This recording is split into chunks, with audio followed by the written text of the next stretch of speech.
Halo semuanya, balik lagi bareng gue Raffe. Dan seperti biasa ya, di video kali ini gue bakalan lanjutin alur cerita yang sebelumnya pernah gue upload. Dan gak kerasa gue udah sampai ke session 24 dari kelanjutan Battle Through the Heaven ini, atau alur cerita Benua Kaisar.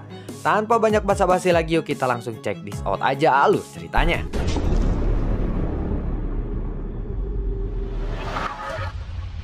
Di episode sebelumnya, Giant yang menemui Permaisuri terlebih dahulu sebelum kepergiannya meninggalkan dunia Senki.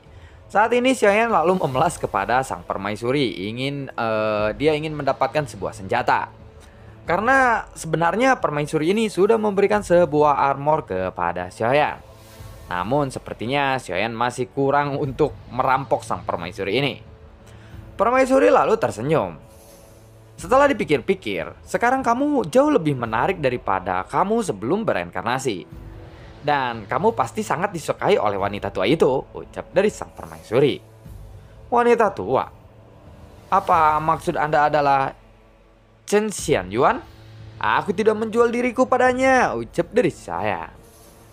Ya, sepertinya dia akan sangat menyukai penampilanmu sekarang, jawab dari sang Permaisuri sambil tidak menghiraukan ucapan Giant ini. Permaisuri, tahukah Anda betapa banyak kesulitan yang aku alami selama ini? Ucap dari Giant sambil pura-pura sedih atau memelas. Tiba-tiba ada seorang wanita yang membawa piring emas yang berisikan gulungan, dan Permaisuri lalu membukakan gulungan itu. Apakah kamu ingin melihatnya? Tanya dari sang Permaisuri sambil menyerahkan gulungan itu kepada Giant. Giant memang sedikit penasaran. Dia lalu mengambil gulungan itu dan melihat teks pada gulungan itu. Semua yang terjadi kepada Giant telah direkam dengan jelas, termasuk pertemuan Giant dan juga istri-istrinya. Oh, jadi ini adalah gulungan sejarah aku datang ke sini. Kenapa Anda melakukan semua ini? Tanya dari Giant. Dia merasa tidak enak, dan dia merasa sama sekali tidak memiliki privasi di kuil kuno ini. Jika aku tidak melakukan itu, aku rasa kamu sudah mati secara tragis di tangan istana surgawi, ucap dari sang Permaisuri. Mendengar itu, Giant pun lalu terdiam. Karena Permaisuri memang tidak bermaksud untuk terus mengawasinya, tetapi Permaisuri ingin membentuk perlindungan untuk Giant. Permaisuri lalu mengangkat jari-jarinya dan mengambil jepit rambut emas di sanggulnya. Jepit rambut emas ini pemberian dari Supreme. Ini disebut jepit rambut naga dan Phoenix. Dan ada 3 kekuatan Supreme pada jepit rambut ini. Sayangnya aku telah menggunakannya 2 kali. Dan sekarang hanya tersisa 1 kekuatannya saja, ucap dari sang Permaisuri. Dengan menggunakan kekuatan jepit rambut ini, kamu bisa menghancurkan seseorang immortality manapun. Bahkan meskipun petarung immortality itu tidak mati, setidaknya kekuatan jepit rambut ini bisa membuat petarung immortality itu terluka parah untuk sementara waktu, ucap dari sang Permaisuri. Tentu saja mendengar ini, cahaya di mata Giant semakin berbinar-binar. Jika demikian, jepit rambut naga dan Phoenix ini akan menjadi senjata terkuat Giant sejauh ini. Baiklah, terima kasih yang mulia, ucap dari Giant. Dengan senyuman di wajahnya, Permaisuri lalu memandang ke arah Giant dan memegang telapak tangan Giant. Giant pun terkejut, dan ada kekuatan yang kuat mengalir dari telapak tangan Giant saat ini. Dan seluruh tubuh Giant tiba-tiba kehilangan keseimbangannya. Giant pun tahu apa yang ingin dilakukan oleh sang Permaisuri. Yang mulia Permaisuri, tolonglah jangan rusak harga dirimu sendiri, ucap dari Giant. Memangnya apa yang akan kamu lakukan jika aku melakukan ini? Ucap dari sang Permaisuri kembali kepada Giant. Maaf, aku tidak bisa menerima jepit rambutmu ini, ucap dari Giant sambil marah mungkin ya. Dia tampak tidak senang dan berbalik untuk pergi, karena mungkin Permaisuri ini meminta imbalan ya setelah Giant menerima jepit rambut itu. Jadi Giant membalikan, aku tidak bisa menerima jepit rambut ini dah, udah. Giant ingin berbalik dan segera pergi, tetapi dia tidak bisa bergerak sama sekali kali ini. Permaisuri perlahan berdiri dan mendekati Giant. Semakin kamu menolak, semakin aku menyukainya. Aku akhirnya mengerti bagaimana rasanya ketika Junsang terus mencoba untuk mengejarku. Ternyata ketika kamu mengejarku suatu saat nanti tetapi tidak bisa mendapatkannya, itu akan menjadi semakin menarik, ucap dari sang permaisuri. Yang mulia, mulai sekarang Anda tidak bisa melakukan sesuatu padaku tanpa seizinku. Apakah Anda mengerti? Ucap dari Xiayan. Setelah berbicara seperti itu, Xiayan lalu melepaskan pergelangan tangan permaisuri dan melangkah pergi. Xiayan sudah melangkah keluar dari aula saat ini. Setelah berjalan keluar, dia terengah-engah. Dia melihat jepit rambut naga dan finik itu masih di tangannya. Aku memang seperti orang yang tidak tahu malu. Tetapi harta yang diberikan oleh permaisuri ini terlalu berharga. Ucap dari saya. Xiayan pun pergi menuju ke rumah Cailin lagi. Shou Shen Orb, gelang 6 segel, 3 benang emas pembunuh, kartu Yusu, Shen Laoyin, puncak Wuxiang, lonceng Taichu, jepit rambut naga dan emas. Aku mendapatkan 8 harta dan ini panen besar untukku. Ucap dari Xiayan. Suasana hati Xiayan saat ini merasa sangat bahagia. Cailin, apakah kamu belum mencapai level fighting god? Tanya dari Xiayan sambil meminum teh di halaman rumahnya. Ya, aku sudah lama sejak aku menembus puncak Daoxian bintang 9. Tetapi hingga saat ini aku masih belum menyentuh level fighting god, ucap dari Cailin. Kemudian Xiayan segera meraih pergelangan tangan Cailin. Dan aura Xiayan pun mengalir ke sepanjang telapak Cailin. Memang kamu terlalu cepat, ucap dari Xiayan kembali. Apaannya yang terlalu cepat? Kecepatan peningkatanmu terlalu cepat dan sumber gas energi di tubuhmu terlalu masuk ke fase kemacetan atau tersumbat. Jadi kamu tidak bisa menerobos level fighting god. Temuilah Rancang dan berlatih dengannya. Dia akan mengajarimu dengan baik, ucap dari Xiayan sambil tersenyum. Kemudian Xiayan menoleh kepada 3 istrinya yang lain. Aku akan memberitahu kalian sesuatu. Aku harus segera pergi kali ini, ucap dari Xiayan. Kamu ingin pergi kemana? Kita harus tetap pergi bersama, ucap dari King Lin. Kemanapun suamiku pergi, aku akan tetap mendampinginya. Hidup atau mati, kita akan terus bersama, ucap dari Xiaoqi. Masalahnya, aku hanya bisa pergi sendirian saat ini. Aku tentu ingin membawa semua orang, tetapi kali ini benar-benar tidak bisa. Lagi pula, perjalanan ini sangat sulit dan aku tidak punya pilihan lain. Jadi, aku hanya bisa pergi sendiri. Kalau begitu, kapan kamu akan pergi? Tanya dari Cailin. Sesegera mungkin, jawab dari Xiayan. Setelah berpamitan dengan istri-istrinya, Xiayan segera menemui Leiji. Setelah Xiayan bertemu dengan Leiji, melihat Xiayan yang menghampirinya, Leiji pun lalu berkata, Xiayan, ada apa? Kenapa kamu menemuiku sekarang? Tanya dari Leiji. Saat Xiayan masuk ke rumah Leiji, ternyata di sana juga ada Dong Haiyuan. Aku akan pergi untuk sementara waktu, ucap dari Xiayan. Memang kamu mau pergi kemana? Apakah aku bisa ikut denganmu? Meskipun kekuatanku ini masih belum pulih sepenuhnya, tapi itu bukanlah masalah besar buatku, ucap dari Dong Haiyuan kepada Xiayan. Sebenarnya aku ingin meninggalkan dunia Senki dan pergi ke dunia tanpa batas. Apa? Kamu akan pergi ke dunia tanpa batas? Tanya dari Dong Haiyuan. Hei, kenapa kamu kaget seperti itu? Dunia tanpa batas bukanlah itu seperti neraka. Apa kamu tidak khawatir atau takut? Yang mulia, ada banyak penjahat di sana dan tingkat bahayanya sebanding dengan neraka, ucap dari Dong Haiyuan. Tapi tidak apa-apa karena tidak ada pilihan lain, jawab dari Xiayan. Kamu juga telah melihat bahwa ada terlalu banyak orang yang ingin membunuhku di dunia Senki ini, bukan?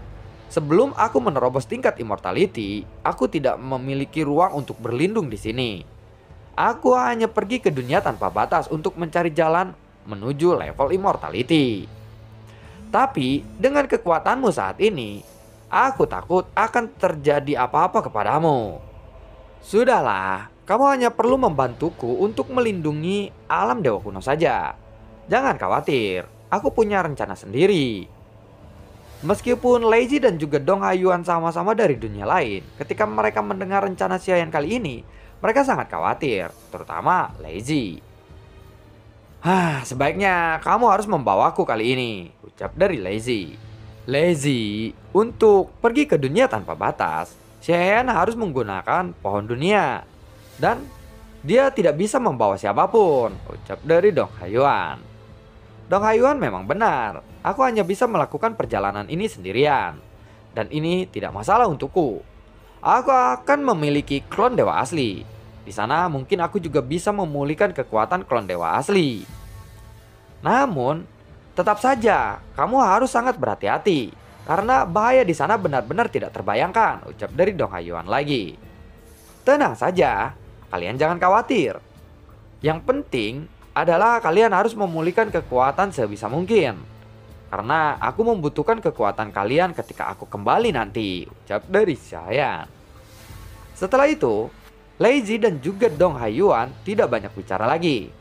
Mereka lalu membawa puluhan orang dari tanah hukuman dewa. Setelah mereka semua datang ke dunia Senki, kekuatan mereka semua telah turun secara drastis. Namun untungnya, seiring berjalannya waktu, kekuatan mereka terus meningkat.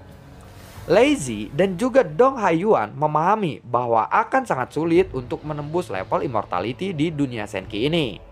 Sepertinya ada tempat di mana ada kekuatan petir berkumpul di alam dewa kuno ini, dan di sana berisi energi dari kumpulan petir yang sangat kuat. Sebelum kamu pergi, sebaiknya kamu memperkuat tubuh petirmu di sana terlebih dahulu, ucap dari Leiji. Tempat petir kuat berkumpul, ucap dari Xiaoyan. Mendengar itu, Leiji pun lalu mengangguk. Tempat itu seharusnya berada di arah utara. Aku bisa merasakan ada kekuatan petir yang sangat kuat di sana. Mendengar itu, Xiaoyan pun lalu segera berdiri. Dan kondisi para klonnya juga sangatlah buruk sekarang. Aku akan lebih baik jika aku bisa memperbaiki kondisi para kloninganku dulu. Setelah Xiaoyan mengucapkan itu, dia lalu pergi meninggalkan Dong Haiyuan dan juga Leiji. Dia segera meninggalkan Leiji dan juga Dong Haiyuan untuk pergi menemui Rancang terlebih dahulu. Setelah beberapa saat, akhirnya Xiaoyan pun tiba dan bertemu dengan Rancang. Rancang, apakah kamu tahu di mana tempat petir yang berkumpul di alam dewa kuno ini? Aku tidak tahu apakah ada tempat seperti itu atau tidak. Aku ingin ke sana untuk meningkatkan kekuatan tubuh fisikku ini, ucap dari Xiaoyan. Tunggu dulu, dari mana kamu tahu itu?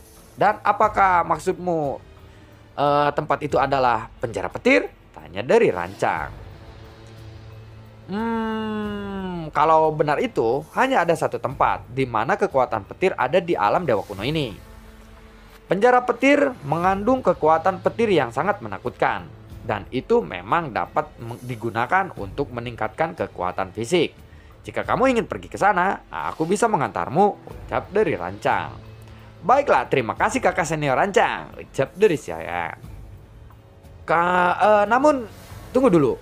Kamu harusnya berhati-hati.